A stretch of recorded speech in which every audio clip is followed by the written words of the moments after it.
I'm 36 and I'm trying to understand myself. Yet another romantic miscommunication has brought me to this point. Of all the subjects I know lots about, this is the one I know the least about.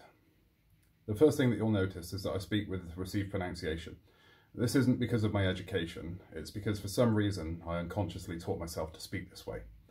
I've been teased about this no end over the years.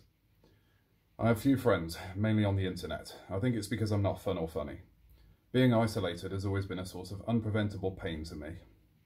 When I was at school around 11 or 12, the teacher said, "You read very well, but you don't understand what you're reading." Reflexively, of course, I tried to claim that I did. In the same year, either before or after, I was taken to a room on my own and asked to name all the oceans, continents, seasons and months. I knew I'd been singled out for something, but I never knew why.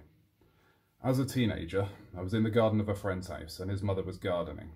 She told me to watch my legs. I looked down and she exploded in laughter. What she meant was that she'd like to get past me with a wheelbarrow, but I didn't know. People don't say what they mean, yet somehow I'm the one who's usually wrong. I struggled with white-collar employment because in interviews I would see people's faces drop when I failed to create an emotional connection, and inevitably I wouldn't get the job. Now I'm in construction, and I'm wondering if I fell into it because it requires little emotional communication. I can pass myself off socially by knowing in advance a lot about anything I'm likely to discuss. Where it all falls apart, though, is relationships. Astute people excuse themselves after the first date, and others several weeks in. I could never understand what I did wrong, and since they were gone, nobody with an intimate understanding would be there to help me. At most, I've only ever had odd comments, when people are angry enough to let something potentially hurtful slip through. "You drive me crazy. You don't listen. You're too honest." I've had big fights because I don't ask people how they are. My experience is people don't want to hear bad news because it makes them uncomfortable. So why ask the question? Of course, it's a social nicety used to create connection, but it still never made sense to me. I've never understood why people hold me accountable for their emotions when I choose how I feel about things. Explaining this to somebody once made them exclaim, "I don't need my own personal Buddha." In the army, people used to say that I loved to be different, but I never wanted to be different. I did my best to fit in.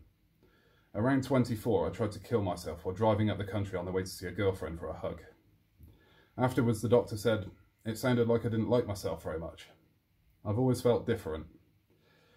As I left the army, the doctor said, "People like you don't normally make it through training," but said nothing to elaborate. This last year, and another failed relationship, I'd again had enough and immersed myself in psychedelics, ayahuasca and mushrooms. Ayahuasca made me feel like I'm disconnected from my true self, and mushrooms show me a different perspective, like seeing the world through somebody else's eyes. I'm usually left with a feeling that some part of myself that others have is missing, that I'm incomplete. I've considered codependency. I was neglected by both parents as a child. My father abandoned us and my mother spent all her time with the alcoholic neighbour and his 6 solo-parented, neglected children. After school, I'd sit in front of the television and watch Star Trek as much as I could. It was a place where people were kind and understanding to each other. The new ones are rubbish, by the way. Lots of people have been unkind to me with teasing and bullying, and I never knew why. People always assume I am who I chose to be, but I didn't choose to be like this. Cold, combative, argumentative, difficult, and prickly. On some level, I figured the way people react to me has made me stoic, but it's got to be more than that. I have a weekly routine involving the same activities and the same food on each day of the week. These are all things I enjoy, so what's the problem? I don't have a sofa or a TV, and I've never seen it as a problem except when people visit me and I watch their faces drop. If you're really good at being undetected, the people who like you have enough respect that they won't tell you when you make a mistake. And the people who don't like you aren't invested enough to tell you either. It's a paradox. It's hard to reconcile the fact that I consider myself a moral man, yet keep hurting people against my best intentions. Hopefully I've found the key now because it's hard being me. I feel like a man trapped with 1,000 memories I can never share with anyone.